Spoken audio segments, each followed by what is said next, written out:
Hello दोस्तों, मेरा नाम अक्षय और मैं स्वागत करता हूं आप लोगों का Hindi by Akshay YouTube channel पर। जी हाँ, आप लोगों को हर रोज हिंदी का मॉक टेस्ट देखने को मिलता है। हर रोज शाम 7 बजे हिंदी का मॉक टेस्ट डाला जाता है। आप ज़्यादा से ज़्यादा संख्या में आइए और वीडियो को वॉच कीजिए। ये हिंदी आप किसी भी बड़े एग्जाम में बैठिए, आपको बहुत कारगर सिद्ध होगी। आपको देखने को मिलेगा कि हूबहू क्वेश्चन हमारी वीडियो से नजर आ रहे होंगे एग्जाम में। तो वीडियो को ज़्यादा से ज़्यादा वीडियो को शेयर कीजिए, कमेंट कीजिए, लाइक कीजिए। अपने सभी एक एक दोस्तों को वीडियो सेंड कीजिएगा। अपने मित्र को, परम मित्र को वीडियो भेजिएगा। बहुत ही अच्छे क्वेश्चन कराएंगे हम। हर रोज आपको 7 बजे, शाम 7 बजे क्वेश्चन मिलेंगे। चलिए ज़्यादा टाइम गवाए बिना हम वीडियो को स्टार्ट करते हैं। हमारा क्वेश्चन कह रहा है मदिरा पीने का प्याला। मदिरा पीने का प्याला के लिए एक शब्द होगा। मदिरा पीने के प्याले के लिए एक शब्द होगा, उसे क्या कहते हैं? तो चषक कहते हैं। सबको पता है कि चषक कहते हैं, लेकिन सर कौन से वाला चषक होगा? सभी चषक लिखे हैं तो सर हमें पहचानना होगा। बर्तनी संबंधी पूछा है, अनेक शब्दों के लिए एक शब्द भी पूछा है। तो चलिए, चषक ऐसे लिखा जाएगा? नहीं, ऐसे हम चषक नहीं लिखते हैं। ऐसे चषक लिखते हैं, ऐसे भी नहीं लिखते हैं, ऐसे भी नहीं लिखते हैं। इसमें आएगा सश्रमिक वाला चषक। च, ये देखो, श षटकोण और क चषक, ऐसे हमेशा चषक लिखा जाएगा। तो ये हमारा ऑप्शन चाहता है। तो क्वेश्चन नंबर नेक्स्ट चलते हैं। दिए गए विकल्पों में से सही वाक्य चुनिए। 3-4 ऑप्शन दिए गए हैं, एक ऑप्शन सही है, 3 गलत है। हमें सही की पहचान करनी है। तो पढ़ते हैं ऑप्शन ए। 3 नगर का नाम बताइए। बात कुछ जम नहीं रही। 3 नगर का नाम बताइए। अगर कहता 3 नगर के नाम बताइए तो थोड़ा सही हो सकता था, लेकिन ये गलत हो जाता है। ऑप्शन बी पे जाते हैं। 3 नगरों के नाम बताइए। जी हाँ, ये हमारे वचन संबंधी बिल्कुल सही बैठ रहा है। 3 नगरों के नाम बताइए। तो हमारे हिसाब से तो ये सही है। और पढ़ लेते हैं नीचे के। 3 नगरों का नाम बताइए। नहीं जी, वचन संबंधी शब्द। 3 नगर के नाम बताइए। 3 नगर के नाम बताइए। यहाँ पे 3 नगर के नाम बताइए, ऐसे भी हम नहीं कह सकते। ऑप्शन हमारा भी जाता है 3 नगरों के नाम बताइए। तो चलिए क्वेश्चन नेक्स्ट चलते हैं। वर्तनी से क्वेश्चन है। वर्तनी की दृष्टि से शुद्ध शब्द पहचानिए। वर्तनी की दृष्टि से शुद्ध शब्द। अब नर्क लिखा है, सारे ही नर्क लिखे हैं, लेकिन हमें शुद्ध पहचानना है कि शुद्ध नर्क कैसे लिखा जाता है। तो ये नर्क, बहुत बच्चे इस पे जाएंगे, नर्क पे, इस पे जाएंगे, लेकिन ये गलत है। इसे हम सही नहीं कर सकते। ये भी गलत है, ये भी गलत है। नर्क ऐसे लिखा जाता है, नर्क, न रे के नरक। इसे नजरों में गड़ा लीजिए अपनी। नर्क हमेशा ऐसे लिखा जाता है। तो चलिए क्वेश्चन नेक्स्ट चलते हैं। गागर में सागर भरना मुहावरा आया है। गागर में सागर भरना मुहावरे का अर्थ है। गागर में सागर भरना मुहावरे का अर्थ क्या होगा? कम बोलना? नहीं जी, कम बोलने को तो मितभाषी कहते हैं। जो कम बोलता है उसे मितभाषी कहते हैं। ये तो नहीं हो सकता। दोहे की रचना करना है क्या? यहाँ पे दोहे की रचना करी जा रही है मेरे भाई। गागर में सागर भरना कह रहा है। गागर में सागर भरने का क्या अर्थ है? बहुत बोलना? नहीं जी, बहुत बोलने वाले को भाषाल कहा जाता है। हाँ, थोड़े में बहुत कहना, थोड़े में बहुत कहना। ये अब हमारा ऑप्शन डी जाता है। गागर में सागर भरने का मतलब है अपनी बड़ी बात को छोटे शब्दों में कह देना, गागर में सागर कहलाता है। तो यही इसमें कहा गया है, थोड़े में बहुत कहना। चलिए क्वेश्चन नेक्स्ट चलते हैं। पर्यायवाची से क्वेश्चन है। निम्नलिखित में से कौन सा शब्द हवा का पर्यायवाची नहीं है? क्वेश्चन कह रहा है नहीं है। आप लोगों को क्वेश्चन दिख नहीं रहा होने का, कट गया है थोड़ा। तो मैं बता रहा हूँ, निम्नलिखित में से कौन सा शब्द हवा का पर्यायवाची नहीं है। हमें बताना है हवा का पर्यायवाची नहीं है। 3 तो हवा के पर्यायवाची है, लेकिन एक नहीं है, वो हमें छांटना है। तो चलिए छांटते हैं। हवा, अनिल, अनिल मतलब हवा होता है। समीर, समीर मतलब हवा होता है। पवन, पवन मतलब हवा होता है। अब अनल और अनिल में कंफ्यूज मत हो जाना तुम। अनल और अनिल में, अनल मतलब होता है अग्नि, अनल मतलब अग्नि, और अनिल मतलब वायु, हवा। समीर, पवन, ये सब वायु के पर्यायवाची होते हैं। तो इसका आंसर हमारा अनल जाता है। अनल होता है आग का। ये हमारा जाता है। चलिए क्वेश्चन नेक्स्ट चलते हैं। इनमें से कौन सा शब्द उदय का विलोम होगा? विलोम से क्वेश्चन है। इनमें से कौन सा शब्द उदय का विलोम होगा? तो उदय का विलोम हमें बताना है कौन सा होता है। डूब, क्या हम उदय का विलोम डूब कर देंगे? नहीं कर सकते। एप्रिकट कर देंगे? एप्रिकट तो प्रकट का विलोम होता है। प्रकट का, प्रकट, एप्रिकट, प्रकट, एप्रिकट।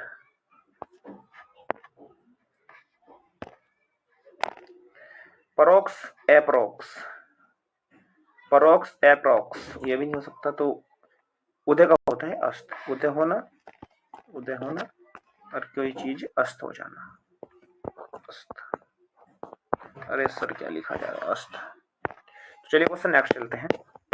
लिखित का विलोम शब्द क्या होगा? लिखित का बताना है विलोम। लिखित का विलोम क्या होता है? मौखिक? नहीं जी। हाँ, लिखित का विलोम बताना है। कोई चीज लिखित भाषा में हम बता रहे हैं उसे कहते हैं लिखित। एक चीज हम मुंह से बोल के किसी को बता रहे हैं उसे कहते हैं मौखिक। तो लिखित का विलोम जाएगा मौखिक। तो क्वेश्चन नेक्स्ट चलते हैं। कौन सा शब्द भाववाचक संज्ञा है? क्वेश्चन कह रहा है कौन सा शब्द भाववाचक संज्ञा है। मैंने कल बताया था, कल की वीडियो में भी संज्ञा शायद बताई थी। भाववाचक संज्ञा उसे कहते हैं जिस किसी भी चीज को हम महसूस कर सकते हैं। कोई भाव है, हम उसे अपने मन में महसूस कर सकते हैं। देख नहीं सकते, छू नहीं सकते, सिर्फ महसूस कर सकते हैं। वो सभी भाववाचक संज्ञाएं होती हैं जो भी इस दुनिया में है। तो क्षत्रिय, क्षत्रिय की तो जाति होती है सर, तो ये तो जातिवाचक। पुरुष, पुरुषों की भी जाति होती है, ये भी जातिवाचक। प्रभु, प्रभु मतलब भगवान, भगवान भी बहुत सारे हैं तो इनकी भी जाति हो गई। तो ये सब जातिवाचक के उदाहरण है। लेकिन मात्र बंधुत्व, बंधुत्व मतलब भाईचारा, एक भावना है भाईचारे की, ये जाएगा हमारा भाववाचक संज्ञा बंधुत्व, ऑप्शन नंबर डी। चलिए क्वेश्चन नेक्स्ट चलते हैं। मीठा अमरूद विशेषण से क्वेश्चन है। मीठा अमरूद में मीठा विशेषण किस कोटि का है? इसमें कहा गया है अमरूद जो है वो मीठा है, तो हमें बताना है कि मीठा किस प्रकार का विशेषण है। तो मीठा क्या है? एक गुण है, किसी चीज का गुण है। अमरूद का गुण क्या है? कि वो मीठा है। तो इसमें मीठा जाएगा गुणवाचक, गुणवाचक विशेषण है। परिमाणवाचक विशेषण वो होता है, ऑप्शन सी की बात कर रहे हैं। परिमाणवाचक विशेषण वो होता है जिसमें हम किसी वस्तु की माप तोल का पता चलता है। जैसे 2 लीटर दूध, आधा लीटर दूध, 5 किलो चावल, 10 किलो गुड़, ये सब हमारे परिमाणवाचक में जाते हैं। संख्यावाचक, अब आते हैं संख्यावाचक। संख्यावाचक विशेषण वो कहलाता है जिसमें हमें निश्चित संख्या का बोध होता है। जैसे 2 दर्जन केले, 5 सेब, गिनती में बात आई मतलब, उसे कहते हैं संख्यावाचक विशेषण। तो चलिए क्वेश्चन नेक्स्ट चलते हैं। निम्नलिखित में से कौन सा शब्द कमल का पर्यायवाची नहीं है? क्वेश्चन पर्यायवाची सा है, कमल का पर्यायवाची नहीं है, हमें बताना है कमल का पर्यायवाची नहीं है। तो मैं आप लोगों को कमल के पर्यायवाची की ट्रिक बताता हूँ। कमल के पर्यायवाची की ट्रिक, कमल, कमल के पर्यायवाची की बादल, बादल और समुद्र,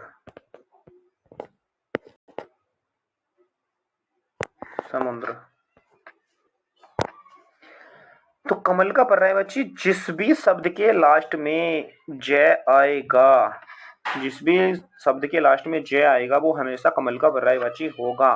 अब मैं बादल का बताता हूँ। जिस शब्द के अंत में द आएगा, द, वो बादल का पर्यायवाची होता है। अब हम समुद्र की बात करते हैं। जिस किसी भी शब्द के अंत में, वर्ड के अंत में धा आता है, धा, वो हमेशा समुद्र का पर्यायवाची होता है। तो देखो मैंने बताया जय, जिसके भी लास्ट में जय दिखे वो कमल का होगा। नीरज कमल, अरविंद भी कमल को कहते हैं, उत्पल भी कमल को कहते हैं। लेकिन मैंने बताया जिसके लास्ट में द आएगा वो किसका होता है? वारिद में लास्ट में द है, तो ये हमारा बादल का पर्यायवाची हो जाएगा। तो हमारा ऑप्शन जाता है डी। कह रहा है निम्नलिखित में से कौन सा कमल का पर्यायवाची नहीं है? वारिद, वारिद बादल का पर्यायवाची है। ठीक है, क्वेश्चन नंबर नेक्स्ट चलते हैं। अब तो ये थोड़े से पर्यायवाची आए हैं, मैं आपको कपड़े के पर्यायवाची बता देता हूँ। वसन बहुत इंपॉर्टेंट है। वसन कपड़े के पर्यायवाची, वसन माने कपड़ा होता है। वस्त्र भी कपड़े को ही कहते हैं। पट, पट मतलब कपड़ा। चिर, चीर मतलब चीर माने भी कपड़ा। अंबर अंबर आसमान मत समझ लेना, अंबर माने होता है कपड़ा। पहरावा भी कपड़ा होता है, दुकूल भी कपड़ा होता है, परिधान भी कपड़े को कहते हैं। तो इन्हें एक बार अपनी नजर से पढ़ लीजिएगा। चलिए नेक्स्ट क्वेश्चन चलते हैं। निम्नलिखित में से सर्वनाम है, हमें बताना है कौन निम्नलिखित में से कौन सा सर्वनाम है। 4 शब्द दिए गए हैं, इसमें से एक सर्वनाम है, वो हमें छांट के बताना है। पहाड़, पहाड़ क्या होता है? किसी चीज का नाम है। नाम, नाम का मतलब होता है संज्ञा। किसी भी चीज का नाम संज्ञा कहलाता है। तो पहाड़ एक नाम है, एक संज्ञा है, व्यक्तिवाचक संज्ञा इसके अंदर जाएगी।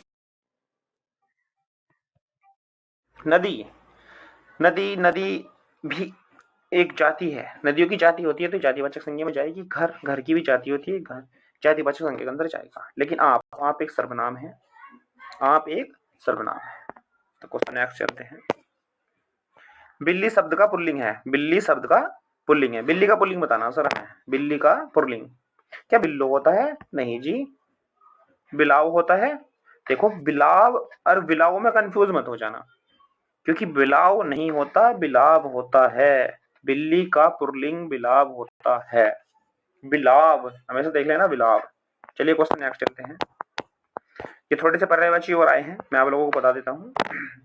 अग्नि, अग्नि के पर्यायवाची पावक बहुत इंपॉर्टेंट, अग्नि को कहा जाता है। अनल बहुत इंपॉर्टेंट, अग्नि। कृषाणु बहुत इंपॉर्टेंट, आग का होता है। दहन भी आग को कहते हैं, दहन हो जाना, आग, आग तो होता ही है।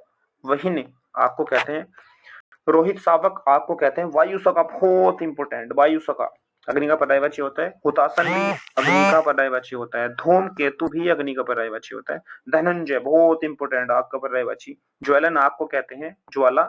वैश्वानर, जात वेद भी अग्नि को कहा जाता है, साडिल्य के भी अग्नि को कहा जाता है। तो एक बार पैनी ने जैसे देख लिया अग्नि के पर्यायवाची पावक, अनल, कृषाणु, दहन, आग, वहीन, रोहित शावक, वायुसका, हुतासन, धूमकेतु, धनंजय, ज्वलन, ज्वाला, वैश्वानर, जातवेद, साडिल्य, ये सब अग्नि के पर्यायवाची होते हैं। चलिए नेक्स्ट चलते हैं।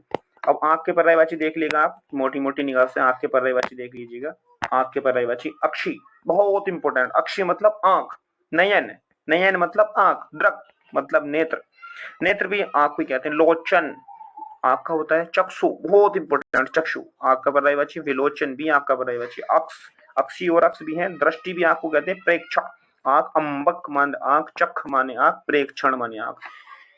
जो हाईलाइट हुए हुए हैं क्वेश्चन, ये ब्लैक कलर से लिखे हुए हैं, इन आप तीखी नजर से देखिए, बहुत इंपॉर्टेंट क्वेश्चन है। चलिए आज के क्वेश्चन हमारे यहीं समाप्त होते हैं।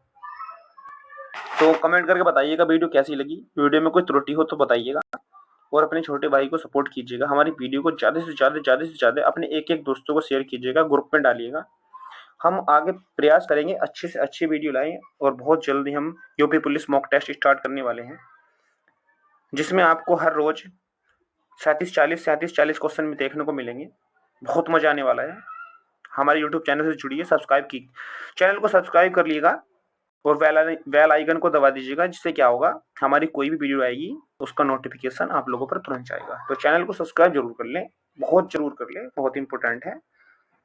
पैसे खर्च नहीं होने वाले आप लोगों के, फ्री होता है। तो आप हमारा यूट्यूब चैनल सब्सक्राइब करिएगा, घंटे को दबा दीजिएगा, और वीडियो को ज्यादा से ज्यादा शेयर कीजिए, लाइक कीजिए, कमेंट कीजिए। तो मिलते हैं अगली वीडियो में। आप लोगों का दिल से धन्यवाद।